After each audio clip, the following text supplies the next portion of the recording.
नमस्कार दोस्तों, simple trading and option research में आपका स्वागत है। देखिए, बैंक निफ्टी में आपको लॉस नहीं करना है तो आपको उसको कंपोनेंट को देखना पड़ेगा। अब मेजर जो कंपोनेंट है वो एचडीएफसी बैंक है, आईसीआईसी बैंक है, एसबीआई है, एक्सिस है। तो चलिए आज हम आपको एचडीएफसी बैंक और बैंक निफ्टी का तालमेल समझाता हूँ। तो देखिए, पहले हम एचडीएफसी बैंक को ना एनालिसिस करेंगे। एचडीएफसी बैंक में क्या चल रहा है।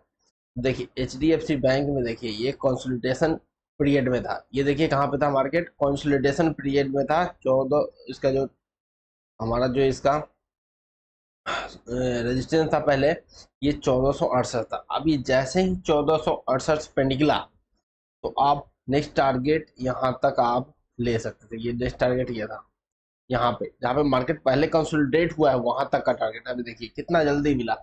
तो आप ये मूव अगर स्टॉक से भी लेना चाहें तो आप टेक्निकल एनालिसिस आपको आता है तो आप स्टॉक से भी ऐसे मूव ले सकते हैं।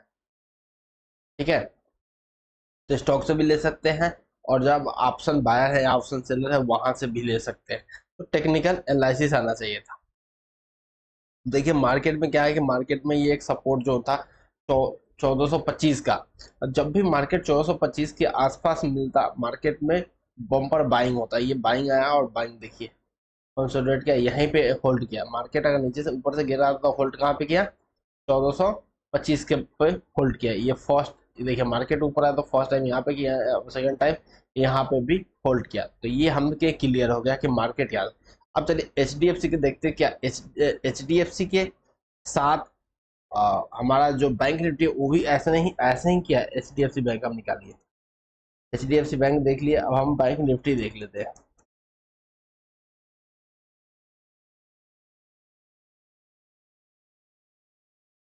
बैंक निफ्टी हमें क्या बताना चाहता है, तो चलिए अब ये देखिए बैंक निफ्टी का भी डे चार्ट में यही यही रेजिस्टेंस है 49,000 का। अब देखिए एच डी एफ सी का रेजिस्टेंस सेम हो गया और हमारा बैंक निफ्टी का।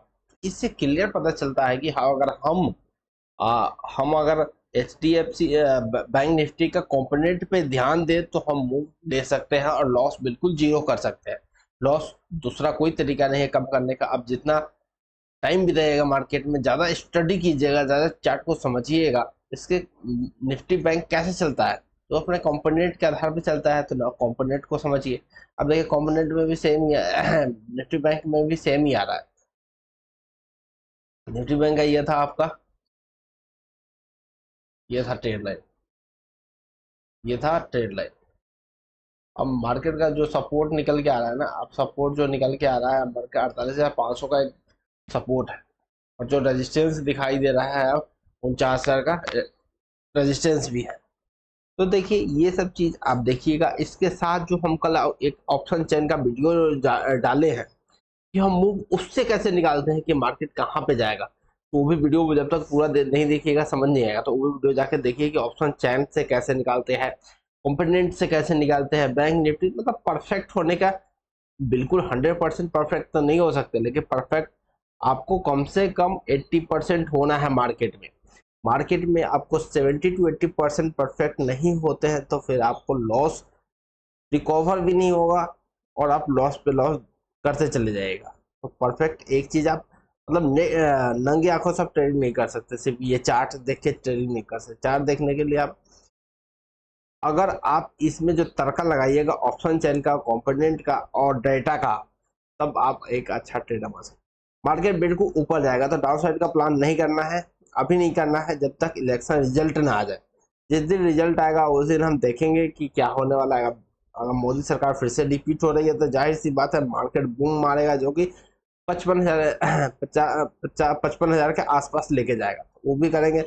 अगर मार्केट यहाँ से जैसे कि 2-3 राज्यों के चुनाव से लग रहा है कि मतलब जो भी अपोजिट पार्टी के लीडर हैं उनके भीड़ इकट्ठा भी ज्यादा हो रहा है। तो थोड़ा सा चांसेस हो रहा है कहीं 2004 जैसा ना हो जाए। अब देखिए मार्केट में ये भी रूमर चल रहा है कहीं मार्केट में 2004 ना हो जाए। 2004 में क्या था कि साइनिंग इंडिया चल रहा था अटल बिहारी वाजपेयी का, और एकदम से सरकार पलट गई और कांग्रेस की सरकार बन गई। तो क्या हुआ था कि मार्केट करेक्ट हो गया था। तो ऐसा कोई करेक्शन ना आ जाए। तो आप मतलब इलेक्शन के बाद जो रिजल्ट आएंगे उसके बाद आप ट्रेड कीजिए। उससे पहले ट्रेड करते हैं तो आप डाउन साइड का प्लान नहीं कीजिएगा। जो टारगेट अभी होगा 49,000 से ऊपर निकलता है तो 49,500 का होगा, और दूसरा जो टारगेट होगा 50,000 का होगा। तो अभी डाउन का नहीं कीजिए, क्योंकि आप इंटरडे ट्रेडर है और साथ में ऑप्शन बायर है। ऑप्शन बायर के लिए मतलब पकड़ना, जो मोमेंट पकड़ना होता है बहुत मुश्किल हो जाता है। अगर आप ये सब चीज देख लीजिएगा, माइंड बैकअप के साथ जाइएगा, मार्केट में जाइए तो न्यूट्रल जाइए। न्यूट्रल जाइएगा क्या होगा, आपको ज्यादा दिक्कत नहीं होगा। जिधर जा रहा है उधर का स्टॉप लॉस छोटा सा लगा है और बाइंग कर लिए। अप साइड का है तो अप साइड कर लिया, डाउन साइड का है तो डाउन साइड कर लिया। तो मतलब आप ज्यादा चीजों को कॉम्प्लिकेटेड मत बनाइए। कॉम्प्लिकेटेड बनाइएगा तो फिर ट्रेड नहीं कर पाइएगा। चलिए, आपको ये दो चीज मैंने बता दिया, कंपोनेंट से देखना बता दिया, आपको इंडेक्स को देख के पहचानना बता दिया, ऑप्शन चैन से बता दिया। अब आईसीआईसी का भी देख लेते हैं कि आईसीआईसी क्या करना चाहता है। मेजर कंपोनेंट आईसीआईसी बैंक भी है। देखिए, आईसीआईसी बैंक पे एक कंसोलिडेशन फेज चल रहा है। इसका जो है मार्केट इससे ऊपर निकलता है 11,42 से ऊपर निकलता है, सॉरी 1142 से ऊपर निकलता है, तो आपको जो नेक्स्ट टारगेट मिलेगा आपका, ये नेक्स्ट टारगेट आपको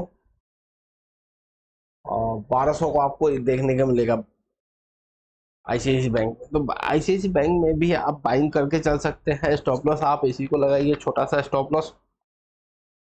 अभी अपॉर्चुनिटी बन रहा है 1112 का स्टॉप लॉस है, तो आप 1112 पे स्टॉप लॉस लगा दीजिए। 1112 पर जो बाइंग कीजिए वो 1125 और 30 के आसपास कीजिए। 25 और 30 का 12 का स्टॉप लॉस लगाइए। जो टारगेट होगा वो होगा आपका 1200 का। हाँ, जो स्टॉप लॉस होगा मतलब यहाँ से 15 से 20 पॉइंट का स्टॉप लॉस होगा। 100 पॉइंट का अभी भी टारगेट यहाँ से हम एक्सपेक्ट कर रहे हैं। 1131 चल रहा है, 1131 से ऊपर हम यहाँ पे 1210 के आसपास का टारगेट भी हम इसका देख रहे हैं। तो देखिए, कॉम्पोनेंट भी हम देख लिए। तो आप मतलब ये मैं नहीं बोला कि आप ट्रेड ही ले लीजिए, ट्रेड बिल्कुल नहीं लेना है। जब तक आपको भरोसा नहीं बिल्ड होगा तब तक आप ट्रेड नहीं लेना है। आप मतलब पेपर ट्रेडिंग लेके देख सकते हैं। जब मार्केट आपको समझ आए, फाइनेंस का नॉलेज हो जाए, चार्ट का नॉलेज हो जाए, तब आप अब जाके ट्रेडिंग कर सकते हैं। अब तो चलिए, दो चीज मैंने आपको और बता दिया आईसीआईसी बैंक का।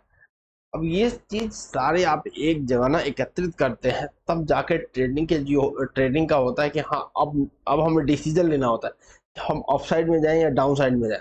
तो डिसीजन अभी सही है बिल्कुल। तो अभी हम डाउन साइड के लिए डिसीजन नहीं कर सकते हैं, क्योंकि एचडीएफसी बैंक और आईसीआईसी बैंक ने हमारे डिसीजन को डाउन साइड के लिए मना किया है कि भाई डाउन साइड नहीं कर सकते। अब चलिए, अब हम एक्सिस को भी देख लेते हैं।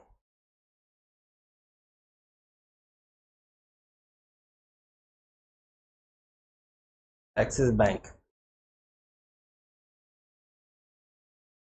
एक्सिस बैंक में भी ब्रेकआउट आ रहा है ये। तो देखिए, ये भी एक कंसोलिडेट किया। कंसोलिडेट करने के बाद मार्केट को देखिए, यहाँ से इसका इसका जो था सपोर्ट, यही सपोर्ट था 1116 का, 1174 पे चला गया है। तो मैं, मेरा कहने का मतलब है, आप स्टॉक में कीजिए। स्टॉक भी बहुत अच्छा आपको रिटर्न दे सकता है, ऐसा नहीं कि रिटर्न नहीं देगा स्टॉक, लेकिन सही, आप सही जगह पर ट्रेड करना होगा। तो एच एक्सिस बैंक भी बहुत अच्छा है, आईसीआईसी एचडीएफसी भी बहुत अच्छा बैंक है, तो आप देख सकते हैं। तो चलिए, फिर मिलेंगे अगले वीडियो के साथ। जय हिंद दोस्तों।